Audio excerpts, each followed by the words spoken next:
baik jika melekat pada sesuatu apapun yang saya sebutkan bisa makhluk hidup atau bukan. Kalau makhluk hidup seperti manusia misalnya, sifat baik dilekatkan pada manusia atau sifat baik dilekatkan pada benda, maka ini menunjukkan bahwa benda itu istimewa. Sepakat? Misal, tadi yang bendanya makhluk hidup, contohnya manusia. Kita berikan nama misalnya Ahmad. Masukkan sifat ini. Perhatikan cara mempraktekannya. Jujur, sabar, tawadhu, dermawan, dan seterusnya. Semakin banyak sifat baik dilekatkan pada pribadi Ahmad, ini menunjukkan Ahmad itu istimewa. Sepakat? Kaidah ini kita terapkan dalam memahami keistimewaan sifat Al-Quran. Kita ganti yang ini dengan Al-Quran. Al-Quran disifati oleh Allah Subhanahu wa Ta'ala langsung di dalam kitabnya dengan sifat-sifat yang sangat istimewa.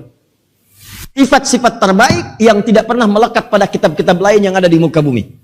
Kecuali beberapa wahyu yang pernah turun yang Allah kehendaki. Tapi tidak sempurna sifat-sifat yang melekat pada Al-Quran.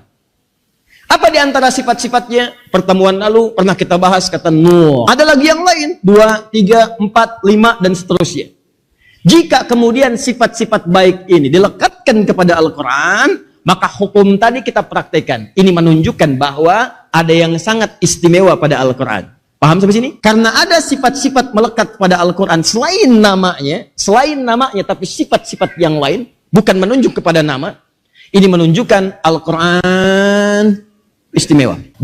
Kaidah kedua, setiap sifat yang dilekatkan kepada Al-Quran, yang mengandung keistimewaan ini, dijelaskan langsung di ayat-ayat Al-Quran. Keistimewaan itu bukan sekedar dilekatkan pada Al-Quran. Kata Allah, justru sifat itu akan diberikan oleh Allah kepada hambanya yang mengamalkan keutamaan sifat-sifat dimaksud. Jadi kalau Anda misalnya, mohon maaf, Anda ketahui sifat Al-Quran yang pertama yang istimewa Nur.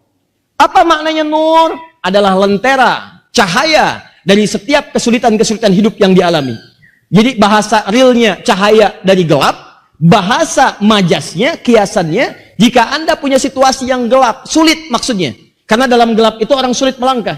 Kalau lampunya gelap, nemukan sendal susah. Kalau lampunya gelap, nulis susah. Karena tidak ada cahaya, maka Anda kesulitan untuk menjangkau sesuatu hal yang Anda inginkan.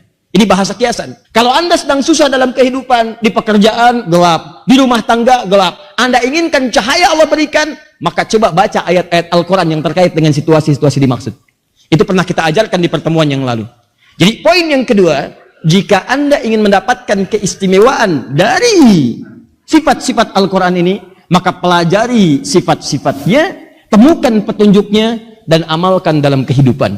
Begitu Anda amalkan, Anda akan mendapatkan sesuatu yang istimewa yang tidak pernah Anda dapatkan sebelumnya. Mengerti cara berpikirnya?